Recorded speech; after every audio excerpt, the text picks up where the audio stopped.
Imana ishobora byose, Imana ya Israheli, Imana yacu, Imana iri kumwe natwe, Imana isubirisha umuriro, Imana ikiza indwara, Imana ihagarika ubwoba, Imana ihagarika urupfu, Imana yakoresheje Eliya agasengera umwana wari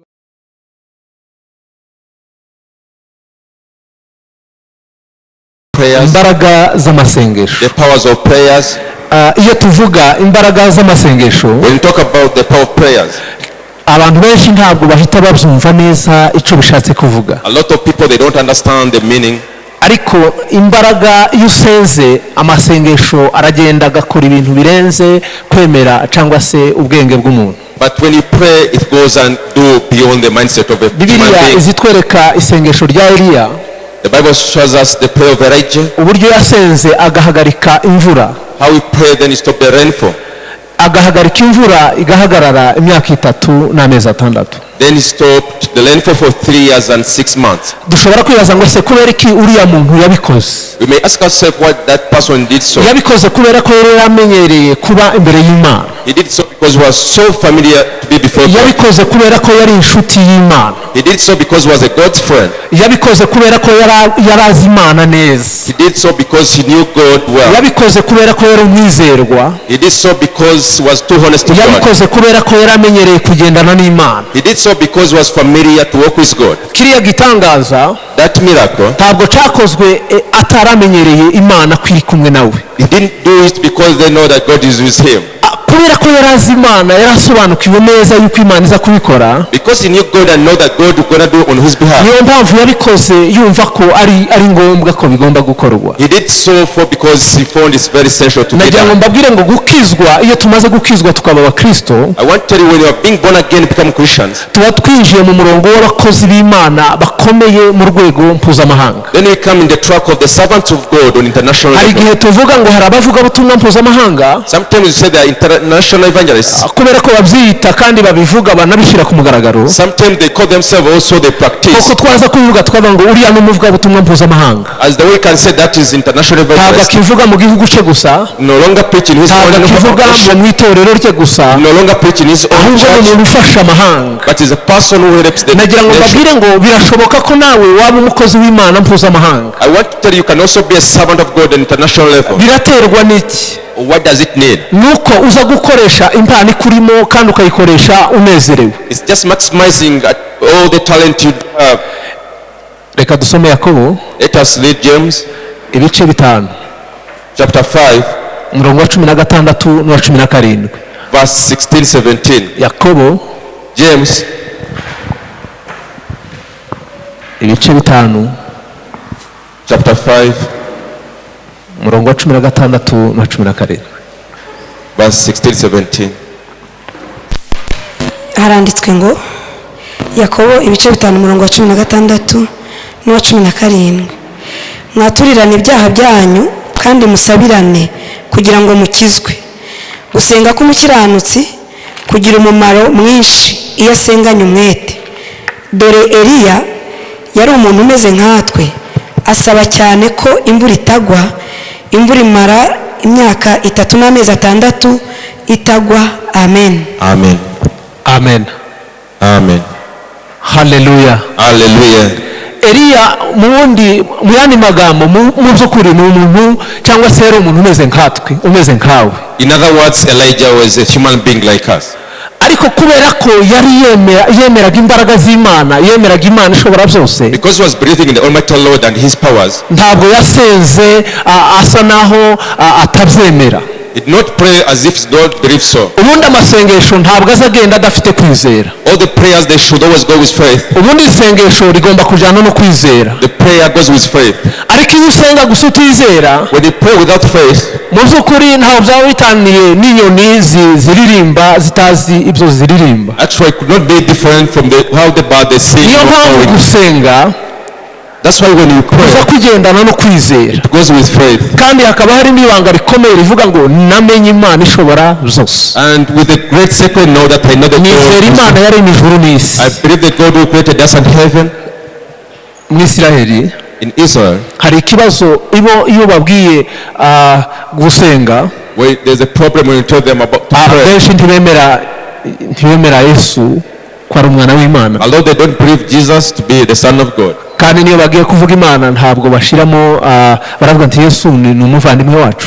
When they talk about God, they say Jesus is our brother. Hari ababyemera gutyo, There are some people who believe like that, ariko abakijijwe barimo bakeya but those few who are born again, barakubwira ngo ntabwo ari ngombwa gupfukamira ikindi kintu icyo ari cyo cyose. it's not essential to kneel before anything else. Bakakubwira ngo twebwe icyatumye tuja mu Giputa That was made us to go to Egypt, ngo nuko twashoboye kuramya ibigirwamana, because we are able to worship nuko the twazanye idols. izindi mana, ibindi bintu tukabipfukamira. He brought other small gods and we kubera iyo knelt mpamvu before them. twagiye mu Giputa tuja guhura n'akaga gakomeye. That's why we went to Egypt to suffer. Bo bemera ko Imana ari Imana ishobora byose. For them, they believe that God Niyo is Almighty. mugiye kuvuga Yesu barakubwira nti no, Yesu ni Imana, ntabwo wamushushanya mu giti, They say Jesus is God. You cannot even draw up kuko ni the Imana iriho kandi ni Imana nzima. is the living God. Isengesho rya Eliya ryari rikomeye cyane, The prayer of Elijah was guhagarika imvura imyaka 3 n'amezi 6, stopping the rain for 3 years ugateza and 6 amapfa mu months. gihugu cyose, izuba rigacana, ibintu byose bigapfa, Then you bring the drought and the famine in the nation, kugira ngo ugaragaze ko Imana ishobora byose. just exposing that God Izi ni is able. imbaraga z'amasengesho, These are the powers of the prayer. kandi birashoboka ko nawe wasenga nka Eliya. Also, it's very possible you can pray like Elijah. Birashoboka ko wakingura imiryango ikinze igakinguka. It's very possible you can open all the closed doors. Birashoboka ko akazi kawe katagenda cyangwa se kadahari muri iki gihe. Maybe you don't have the work or it's not doing well. Birashoboka ko wasenga Imana igakingura imiryango ukabona akazi keza kandi gakomeye. It's very possible you can pray God and give a good Birashoboka job. ko wasengera indwara iri mu mubiri wawe ikagenda ukaba muzima. It's very possible you can pray all the illness into your body. Birashoboka ko wasengera umuvandimwe uri mu byaha ukamusengera agakizwa akaba umukozi w'Imana mwiza. Also, you can pray for your brother who is sinning and become a Christian. Birashoboka yuko nawe wahindurirwa amateka ukinjira mu murongo wo gukorera Imana unezerewe ufite umutima wizera. It's very possible your history to be transformed and come and serve Abantu God. benshi bariho barapfira mu byaha kandi turi hafi yabo tubabona tubitegereza. A lot of people that are dying when are sinning, whereas we are Muri iyi observing. minsi hari aho nagiye ndangije nkurikira abantu benshi cyane ibyo bariho bavuga. In these days, I wait somewhere, I found people what they are saying. Nari nagiye muri gahunda yo gushingura, I had just gone for the burial ceremony. ariko ndicara ndatekereza. But when I sat down, I found I have a nakuye lot of isomo work. rivuga ngo ndavuga ngo mana turacyafite akazi k'ivugabutumwa gakomeye. The topic I got out of it, I said, God, we still have a great work for Nari nzi ngo hari ibintu tumaze gukora byinshi by'ivugabutumwa, ariko nasanze tugomba gutangira. But I thought we have done a lot of evangelization, but if Nasanze abantu bashobora kudakurikira Imana cyangwa se kuyoba kandi bibwira ko bari mu nzira, I found that people may be misled. kandi twarangiza tugakomeza tugashingura abantu bariho bapfira mu byaha kandi duhari. Then you find you keep burning people whereas they are Nafashe dying as umutwaro sinners. uvuga ngo ni gute twakora kugira ngo twongere dusengere abapagani, tuba dukora lisite dusengere abapagani bakizwe bamenye Imana. Then I got the burden. How could we just pray for all the pagans? Sanga izi mbaraga z'isengesho bishoboka ko twasengera abapagani bagakizwa. Then I found this power of the prayers very possible to pray for the pagans. Eliya yari umuntu umeze nkawe. Elijah was a person like you.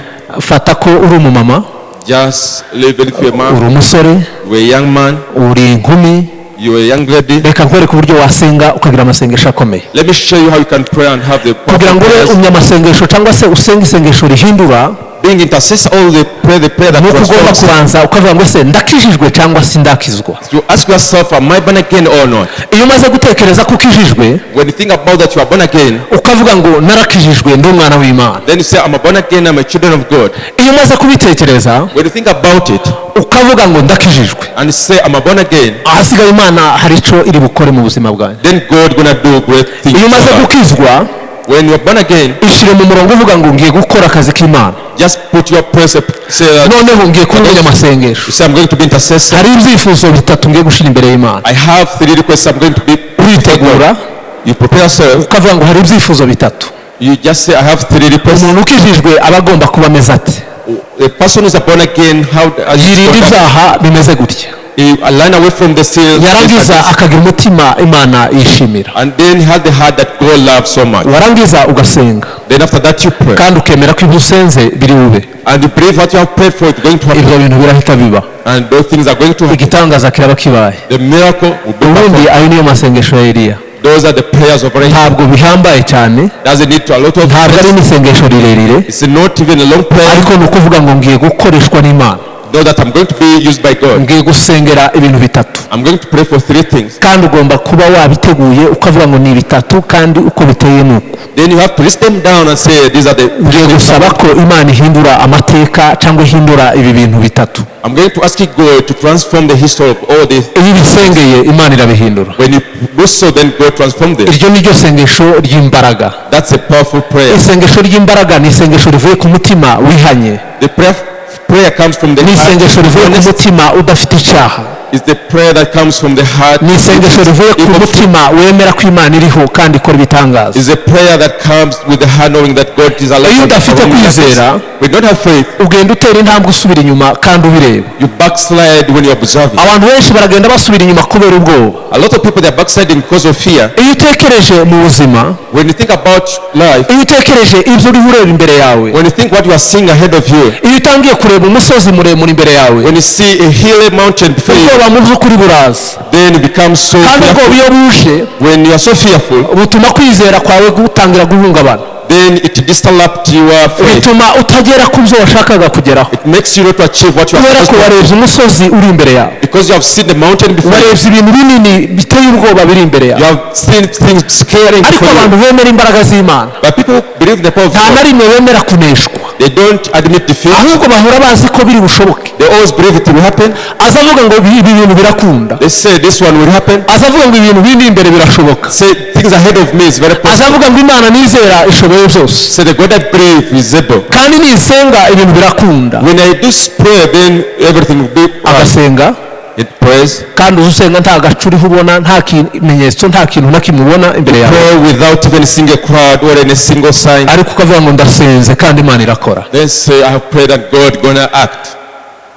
twese tuvuge ngo amen, Let us over say amen. twese tuvuge ngo amen. Let us over say hari amen. abatangiye gutekereza ibintu byabananiye, baza basengera imyaka yose bidasubizwa. There's some people think about what they have prayed for several years. tugiye kuja mu masengesho y'iminsi 40. We are going to start our. hari ushobora kuvuga ngo narasenze iminsi 40 yatambutse ariko sindasubizwa. There's somebody who can say I pray for 40 days past, but ikibazo gikomeye kirimo mu by'ukuri urasenga ariko ntiwizera. the problem you pray but you don't have faith.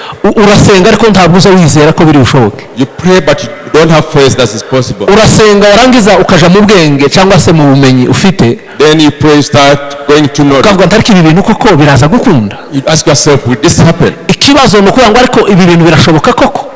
The question is, will this thing happen? kunza mbona abandi batangiye kera ariko batarasubizwa. I saw people started a long time ago but haven't. ugatangira gutekereza aho wavukiye, You think where you're being born. ugatangira gutekereza umuryango uvukamo, You think all the family you are born ugatangira from. kubona ibibazo bikuzengurutse. You see all the problems surrounding you. reka kureba biriya bibazo ngo bigutere ubwoba. Don't concentrate on those problems and be muri fearful. aya masengesho y'iminsi 40 tugiye gutangira, In these 40 days prayers, we're going to nimba ari start. umugabo udakijijwe, If the husband not nimba born ari again, umwana udakijijwe, the child not born again, nimba ari umuturanyi udakijijwe, the neighbor who's not born again, wowe umuzana imbere y'Imana gusa. for you bring him before nubageze God. uvuga ngo ndasenga kandi birakunda. Then you just pray, say it's pretty ugiye possible. gusengera uyu muvandimwe kandi arakizwa. I'm going to pray for the brethren ugiye and gusengera God. uyu mwana kandi Imana iramuhindura. I'm going to pray for this child and God. ugiye gusenga kandi birashoboka. I'm going to pray and it's very possible. gusenga kuza guhindura.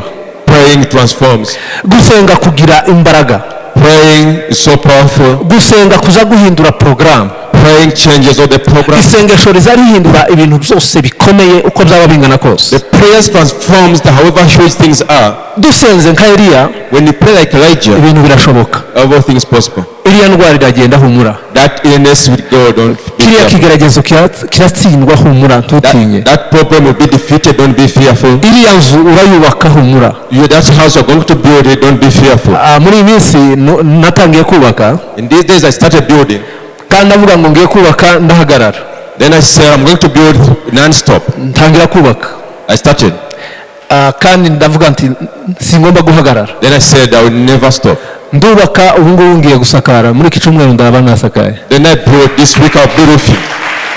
Amen. twarapanze na enjeniyeri turicara We arranged with an engineer. turavuga ati tugomba kubaka twarangiza kumena dari ahasigaye inzu tukayijyamo.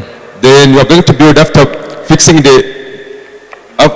the bill, then we enter to the house. ariko uko nsenga nkavuga nti ariko ko ngize ubwoba koko none nzaza mbwira abantu kwizera kandi nanje nagize ubwoba. Then could I just pray, say, I'm so fearful, how would I preach people? ko ntekereje ko ngomba guhagarara noneho bazaza basange ndi mu nzu hejuru hadasakaye ndaho hano. Then they will come, they find I'm in a house which is not roofed on the beam. turazamuka tumaze kumena dari After just installing the beam, mbikora ntongeye kuvugana na enjeniyeri. I did so without talking to engineer. noneho mpita nkomeza aje asanga bakomeje hejuru. Then when he came, he found us arambwira niba going ese up. bigenze gute. So what are you doing now? ndamubwira nti nizeye ko ngomba gukomeza. I believe that I have to carry on. iki cyumweru kigomba kurangira narangije gusakara. By the end of this week, we should be through with roofing. noneho kubera ko nzaba nasakaye Then because I'll be done with roofing, abantu bashobora kwibaza bakavuga nti ariko bishop yari yarasitutse amafaranga yari afite amafaranga menshi cyane. people may ask themselves, Bishop had a lot of money. hari uwambwiye ku mugoroba arambwira ati inzu ya bishop niyo bariho bavuga mu kabare niyo bariho bavuga ahantu hose nti iyi nzu yashuhije abantu imitwe birakomeye cyane. In the evening, somebody told me that Bishop house is the talk in the neighborhood. ndavuga nti Imana ishimwe. I said, praise God. kubera ko ntabwo twasengera abapagani cyangwa se twagendana n'abatizera ngo baturushe gutera imbere. Then you should not go with the pagans, then they develop kuko than us. twaza tubasengera bakavuga nti none se wabanje ugasenga Imana nawe ikagufasha. Then when you pray for them, it could tell you first pray God to help you. hari n'abantu bariho babwiriza bakaja no ku maradiyo bakavuga nti no ntabwo mugomba kubwiriza ibintu by'imigisha no gutera imbere. Then there are people who go on the radio say should not preach about prosperity. mu by'ukuri izo ni inyigisho twabayemo imyaka 60 ishize arizo twagiye tubamo buri gihe. We have lived with those teaching for 60 years back. kubera ko abantu ntibigisha abantu gukorera Imana no gutangira Imana bakavuga nti no tugomba kubaho mu bigeragezo ariko tukizera Imana gusa tukazaja mu ijuru. Then people they teach them to just believe God and live with temptation and ariko for heaven. tukibagirwa yuko iyo ushonje mu by'ukuri ntabwo usenga neza. And you forget when you are hungry you don't pray well. iyo utariye ntabwo ushobora gusenga neza. Without a meal you cannot pray well. ntariye ndi umushumba ntabwo mu by'ukuri nabasengera ahubwo nasengera umuceri kugira ngo Imana impe umuceri wo kurya. As a pastor I cannot pray for you when I'm hungry. kuko nazabura gusengera umurwayi nkavuga nti Mana umuceri muri saa sita. Then instead of praying for the patient I say God kubera give ko me the ntabwo rice. nasengera ibyifuzo by'igihugu nasengera umuceri. Then I could not pray for the request of the nation. ariko kugira ngo winjire mu rwego mpuzamahanga cyangwa se mu rwego rwo gufasha isi nuko ugomba kuba uvuga ngo ndiyirije ariko niva mu masengesho ndarya. When you become international preacher say let me ubukungu cyangwa se ubu ngubu kubera ubukungu butameze neza amafaranga ntahari. You see the world has economic crisis. Imana inyuzamo akantu gato gusa isi yose igahungabana ikavuga nti ibintu birakomeye. God brings small thing and the whole world is confused. zishobora kuboneka igihe ubukungu butameze neza. When the economic world is not doing well then the nation. No kuvuga ngo abantu umunsi umwe hari uwo twaganiriye arambwira ati nje ndabona ikintu kizatunganya ibi bintu. Somebody who had a conversation said ngo nuko hagomba kubaho intambara yindi y'isi yose kugira ngo abantu bapfe bagabanuke kugira ngo ibintu byongere bibe byiza. There could be another third world war where people could die and be reduced in the number. arambwira kugira ngo ubukungu bugende neza ntije ndabona isi hagomba kuba intambara ya gatatu ikaza intambara y'isi yose abantu ibihugu byose bikarwana. That's in order the economic to improve there should be a third world war. arambwira ngo niyo muti abantu barwanye abantu bapfa bakagabanuka none ubukungu bukongera kandi bukamera. Then that could be the solution, people could die and the economy. icyo gihe ababa basigaye babaho ibintu bigatangira bikamera neza. Those people could survive then they could live a good muri logique cyangwa se mu bitekerezo no kuvuga ngo abantu babaye benshi none niyo mpamvu ibibazo bitangiye kuvuka. In the logic it means that the population is so high that's why there are problems. ariko twizeye imbaraga z'Imana twasenga nka Eliya ubukungu bukamera neza kandi tugakomeza tukabyara tukororoka. But when we believe the powers of God as Elijah we can pray and kwizera ni ukumenya ko ibintu byose bishoboka. Just first believing everything is possible. iyo wizeye ibintu byose birakinguka ibintu byose birashoboka. When you believe everything opens up. izerere ikintu utekereza wifuza kandi Imana irakiguha. Just believe for something you want then God gonna give it to you. hari abantu baragenda baca ku ruhande akavuga ati ariko nabaho gute wakwiba kugira ngo mbashe kubaho. Some people will say, how can I live? Let me steal so that I survive. Reka kwiba ahubwo senga kandi wizere Imana ifite byose kandi irabiguha mu buryo bwiza. Don't steal, just believe that God is able and gonna give it to you. Niwizera Imana irakingura imiryango kandi uragira umugisha kandi uzaguka kandi uzabaho neza. When you believe God is going to open the doors and you're gonna have Harabo twaganiriye ejo hashize ndabaza ntese murifuza kubyara abana bangahe? we had a conversation with some people yesterday. Say, umwe arambwira ngo arashaka kubyara babiri. One told me how need to. Undi arambwira ngo barashaka kubyara batatu. Another one told me they want 3 children. Kubera iki dushaka kubyara abana babiri? Why should we have the 2 children? Mu mitwe nuko twumva ko ibintu bitameze neza nta kizatunga abo bana. It's because in our mindset we feel things are very difficult. Kaduhaguruke twese. Let us all of us stand up. Mbwirira umuntu uri hafi yawe umubwire ngo ugomba gusenga no kwizera. Tell somebody next to you have to pray and have faith. Kaduhaguruke ubwira abantu batatu nibura umubwire umusuhuza umubwire ngo ugomba gusenga kandi ugomba no kwizera.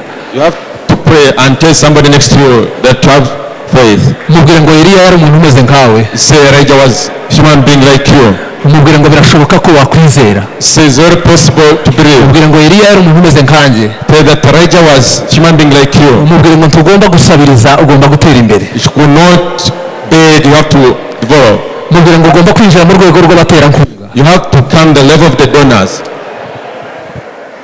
Ariko ko tutaganira mubwire ngo ugomba kuba umuterankunga. Say that you have to be among the donors.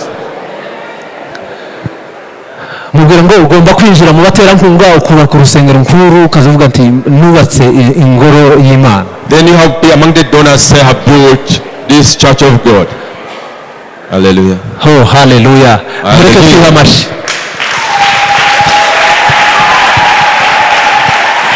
Ayo mashi ni makeya mureke twiyongera amashi menshi cyane. That clap is so small, can give. Ayo mashi ni makeya mureke twongere Imana yacu amashi nayo ko ari Imana ikomeye. Hallelujah, hallelujah. Mushobora kwicara. You can get seated. Hari ubumenyi ufite, hari ibyo wize. There's a knowledge you have. Reka mbwire buri muntu wese amashuri wize, amashuri ufite, shima Imana. Every person the school is going to Imana aya mashuri nayize kubera iki? And asking, thank God, all the schools aya mashuri nize yashobora kujera cyangwa se yashobora gucunga umutungo ungana ute? That all the school I went to, how can I just manage? Hallelujah. Hallelujah. Utekereza ngo se amashuri nize yacunga umutungo ungana ute? Just think about the qualification you have. How can you manage your wealth? Ikibazo buriya dufite ni ubushobozi bwo kubasha gucunga cyangwa se kurinda cyangwa se gufata neza ibyo Imana yaguha. Something the problem you have is managing correctly what God has blessed you. Nurangiza uvuge ngo Mana ndagushimiye yuko uri kumwe nanjye. And then thank you God, you are with me. Ubwire ngo Mana ndagusaba kugira ngo umutima wishimira. God give me the heart that you love. Unkuremo umutima w'ubwoba. Just get me the fearful heart. Ahubwo mbe kukumenya neza. Let me know you better. Ndashaka ko muri iki gitondo tuvugurura imibanire yacu na Yesu. I just want this morning we make the renewal. Ndashaka ko tuvugurura agakiza kacu. Let us renew our. Niryo sengesho nshaka ko muri aka kanya mugihe tuza gusoza. That's the prayer going prayers. Ubwira Imana ngo Mana ndashaka kuvugurura imibanire yanje nawe. That God I want to renew my relationship with you. Ndashaka kuvugurura amasengesho nsenga. That God I want to renew all my prayers. Ndashaka kuvugurura ururimi rwanje ukuntu mvuga. I want to renew all my. Ndashaka kuvugurura ibitekerezo byanje Mana. God, I want you to renew my. Hari abantu bahora batekereza kandi ari umubyeyi ariko agahora atekerereza abana be ibibazo.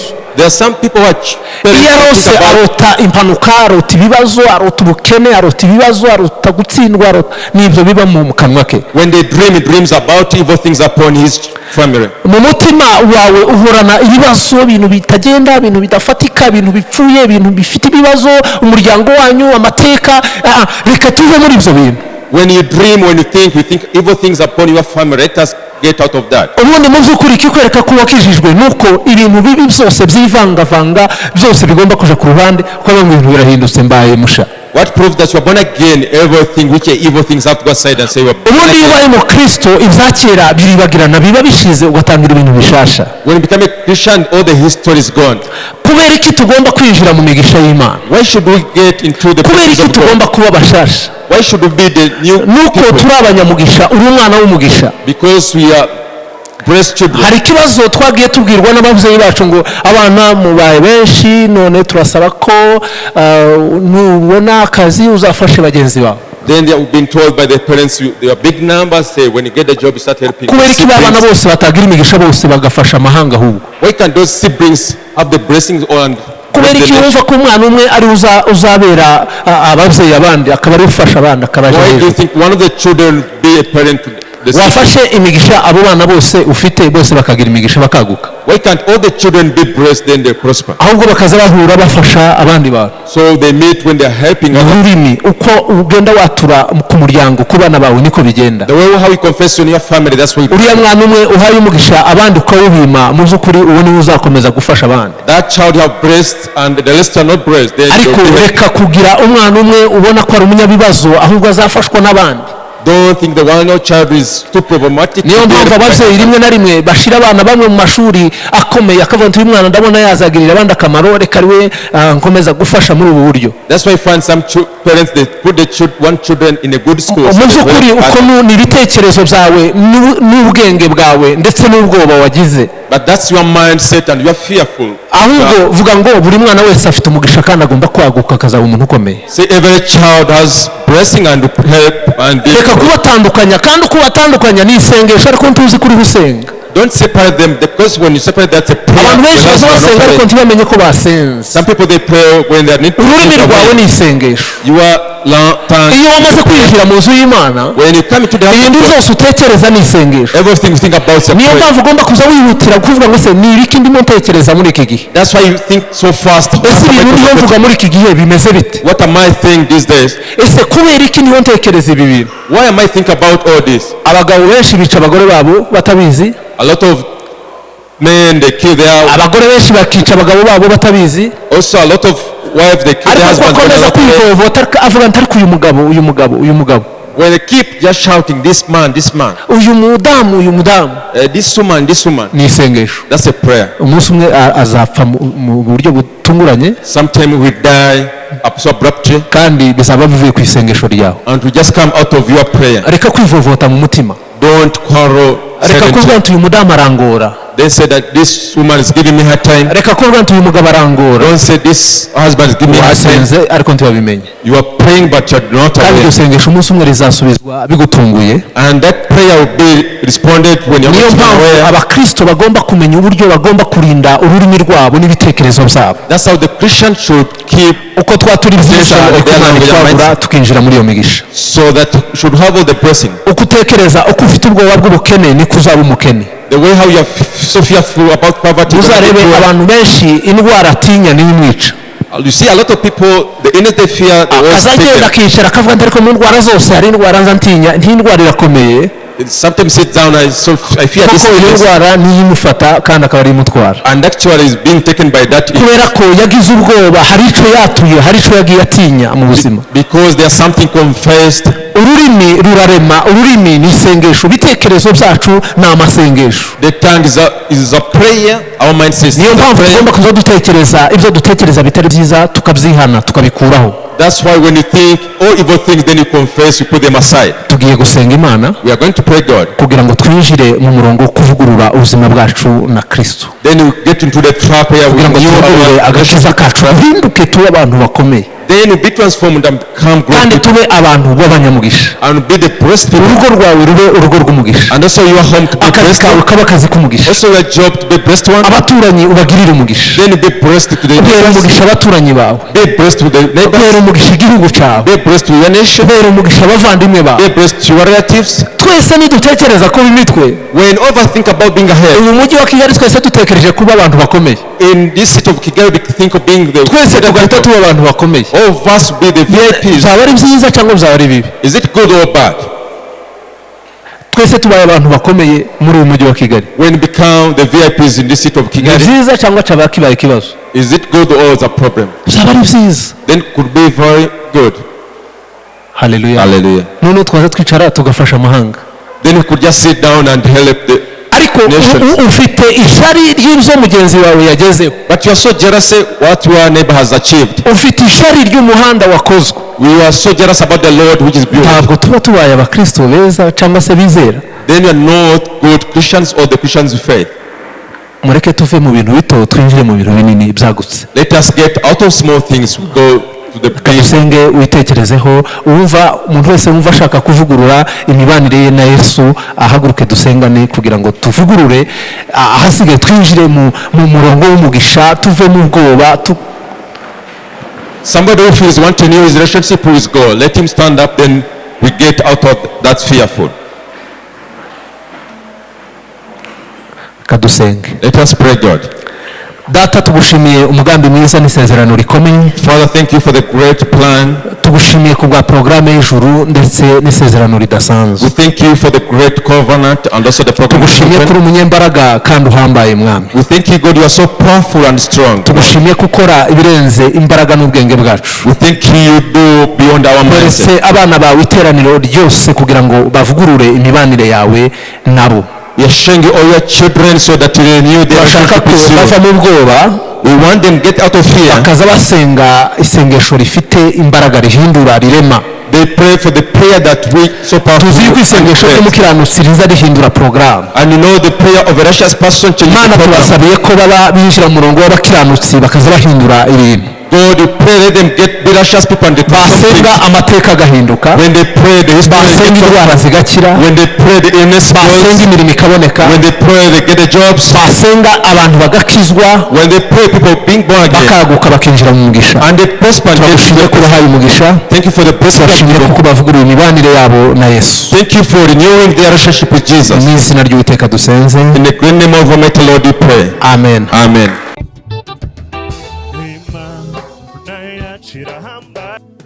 Imana ishobora byose, God who is able, Imana ya Israheli, the God of Israel, Imana yacu, our God, Imana iri kumwe natwe, the God who is with us, Imana isubirisha umuriro, the God who responds with fire, Imana ikiza indwara, the God who is sickness, Imana ihagarika ubwoba, the God who stops Imana the fear, ihagarika urupfu, the God who stopped the death, Imana yakoresheje Eliya the God who used the light. agasengera umwana wari